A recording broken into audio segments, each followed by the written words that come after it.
Hi everyone, good morning. Tingnan niyo yung mga punong kahoy guys. Ang gaganda ng kulay. Diba? Tingnan niyo. Nag-iiba na yung kulay guys. Naging red, yellow, purple. Tulad niyan. Kasi fall seasons na guys. At saka yun nga, nalalaglag na sila. At malalagas na lahat-lahat ng mga dahon ng mga puno. Kasi during winter time, wala yan, kalbo na yan lahat guys. At babalik yan pag spring or pag summer na magbo-bloom na naman yan. Ito green na green, parang hindi ata ito nagbabago ng kulay. Kaya yun, diba? Dilaw na dilaw yung dahon ng saging guys. Talagang nakakaamis lang guys. Ito ang ganda ng ng dahon na yan. Yan. You know, yan, magiging ganyan yan siya. Yellow. Yan, ang ganda. Nagde-decorate para sa Halloween dito guys. Yan o. Yan, tingnan mo itong puno na to. Diba, ang cute. May Halloween decoration. Yan, ang gaganda ng mga bahay dito guys. Yan, kalbo na. Paubos na yung dahon. Masyado siyang excited. Yung iba guys, nasisira yung mga dahon during summer kasi sobrang init talaga, katulad yan, nag-brown siya. Ito ang ganda-ganda nito guys. At yun sa unahan, red, yung red or pink, parang red yata yan, parang halo. Ayan, ito talagang na-brown siya guys kasi nung summer yata nasisira siya or talagang ganyan. Ayan, tingnan nyo yan, tingnan nyo, diba ang ganda. Sobrang ganda guys, nakakaamis yung kulay. You know how God really designed these trees, different colors. Yan, di ba? Ang ganda lang. Sobrang nakakaamis talaga yung mga creation ni God. Yun. Lalo na dun sa Lakeshore Boulevard guys. Siguro one day balik ako doon para mag-vlog din. Kasi sobrang ganda din ng ano doon. Yan o, nag-brown na. Ito. Yung mga pine trees, talagang hindi nagbabago yung kulay ng pine trees guys. Talagang green lang yan sila at sila lang din yung survivor during winter time. Or pag nag-snow na, talagang hindi sila na nalalagas or ayun, hindi nagbabago yung kulay ng ano nila, dahon. At yan, malapit na yung Halloween.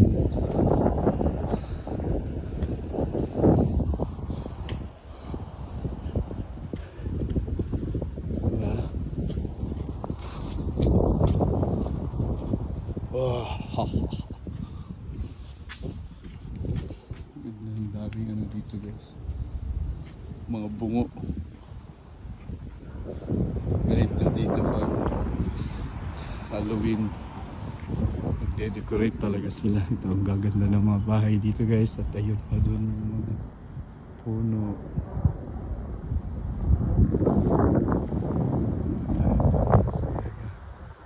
Ayan guys, pine trees oh. Yan sila, ganyan lang yan talaga sila, hindi nagbabago yung kulay nila guys. Yan, diba? Ito naman dito sa area ng ganyan guys, so magaganda din. Nasa highways lang siya pero ang ganda din ang kulay ng dahon. Sobrang nakakaamis lang talaga guys. Ito yung pine trees, may bunga siya. Maganda siya, parang gawing Christmas tree. Diba? Ang ganda. Yan. Ito parang dito nagbabago ng kulay. Yan, ito. Yan guys, oh, diba? Ang ganda. Sarap picturean.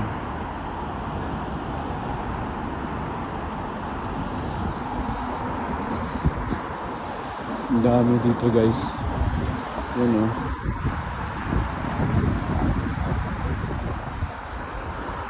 Ito naman, palagas na yung kanyang dahon.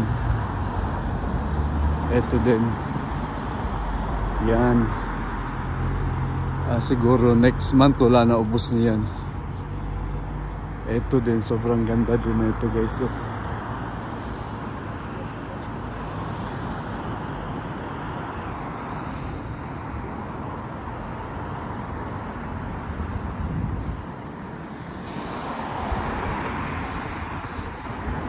yan, may mga bisikleta dito for rent yan siya guys. Ito gusto ko ding picturean. Sobrang ganda.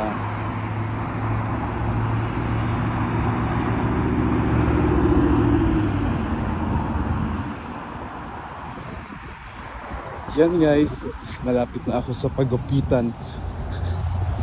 Magpapagupit ako guys. Kasi medyo mahaba na yung buhok ko. Meron akong pupuntahan guys kasi merong every Thursday may nagbibigay ng mga libreng pagkain like mga groceries. Hopefully open na. Kasi alam ko every Thursday yan sila namimigay. Diyan na building guys. So try ko kung meron ngayon. Sana meron para makalibre tayo. Sana makalibre. Ito yung garden dito guys. So yan, malalagas yan pag winter time. Pero maliban lang dito, talagang hindi yan siya nalalagas. Ito din. Diyan tayo magpipila kasi meron nga nakaready na ng table. Pipila na ako guys, parang wala pang tao. Tatawid tayo. Guys, yung libreng food. Nakalibre tayo. Ano guys, libreng pamimigay dito guys. Saan pa sa libre dito? Libre lang yun guys. So yung libre, daming apple, tapos capsicum. Ito parang Arabic, parang Arabic bread siya guys. Yan. Ito lettuce, tomatoes. Ayan. Ganyan ito guys. Palaman. Yan. Thank you so much God for the blessings. Ayan na, nakalibre na tayo guys sa pagkain, diba? Saan ka pa? Libre lang yan dito every Thursday. Alas 11 ng umaga mag-start siya guys. Kaya wow, diba? Amazing. Amazing lang talaga. Kaya thank you so much God for so amazing lang talaga. Yun. Yun guys, oh. Diba, naglakad-lakad ka lang, may libreng pagkain na. Sarap to pang salad, mga capsicum, may apple, may tomatoes, at saka yung lettuce. Diba, libre lang yan. Amazing. Yan, ay may ipapakita ako sa inyo guys. May ano, puno ng peras. May natira pa palang bunga. Kaso na sa taas. Ang sarap sungkitin. Ayun, yung pier. Ayun. Ang daming bunga yan dati. Naubos na. Ayun. Diyan ako magpapagupit guys. Ano siya? Vietnamese na pagupitan or barbershop. Mura lang siya guys kumpara sa iba. Yan. Taiha Hair Salon. Suki ko na yan siya guys. Dati dun sa kabila, ang babae rin, hindi ko gaano nagustuhan yung ano niya, gupit. Ayan. Yan guys, papagupit tayo dyan. Thank you so much everyone. Thank you so much for watching my YouTube channel, and please do subscribe, click the notification bell button, and click the like as well guys. Kaya salamat sa lahat-lahat. God bless everyone.